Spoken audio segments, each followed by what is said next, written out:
So, yun po, no? What's up sa inyo mga Visioner Squad? It's Vision 40...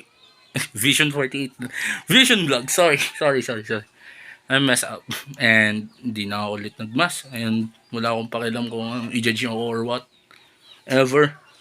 Bago mag-start, intro muna. Let's go.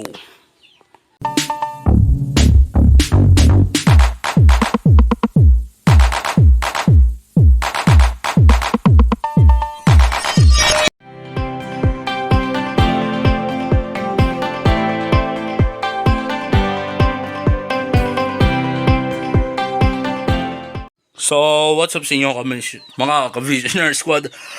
Excuse me, inobo lang ako. And welcome sa aking 35th YouTube vlog for this afternoon, okay? And before I start this update, please like, comment, share, and subscribe. Bring you the notification bell for more updates, okay? Ito na, mag-start na ako. Yun nga, noong April 27, 2024, nag-release ang G22 ng bagong nilang single na title ay One-Sided Love. One-Sided Love. Dahil hindi ko pa siya napapanood. Naririnig ko na siya na sa ina-upload nila sa ano nila din. Sa Facebook page. Excuse me. Papakinggan ko siya Hindi ko lang mapakinggan dahil super busy ako.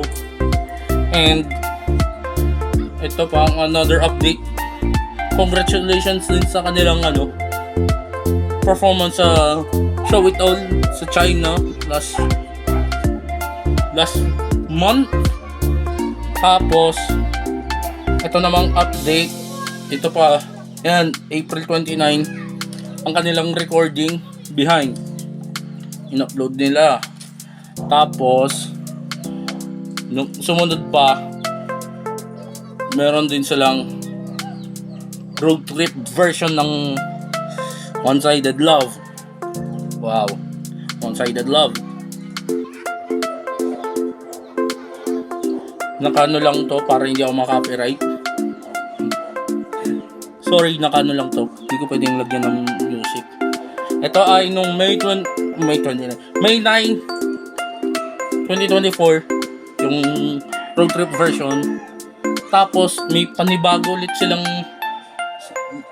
single, ang title ay Hate Boys. Nirelease siya noong May 10, 2024. Yan.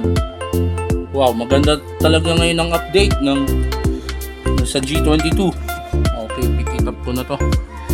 Super ganda. And hindi ko makikita ang sakalista naman, hindi ko sure kung may update. Excuse me, wala kasi akong Facebook dito sa isa kong phone dahil nag-error, naglalag. And yun lang pala muna ata ang update ngayon sa G22.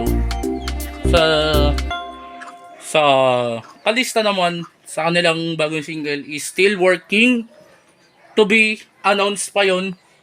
To be announced pa yung nila. To be announced. And that's it lang muna mga ka-Visioner Squad. This is your homie Vision Vlogs, and please like, comment, share, and subscribe. Bring you na notification bells for more updates.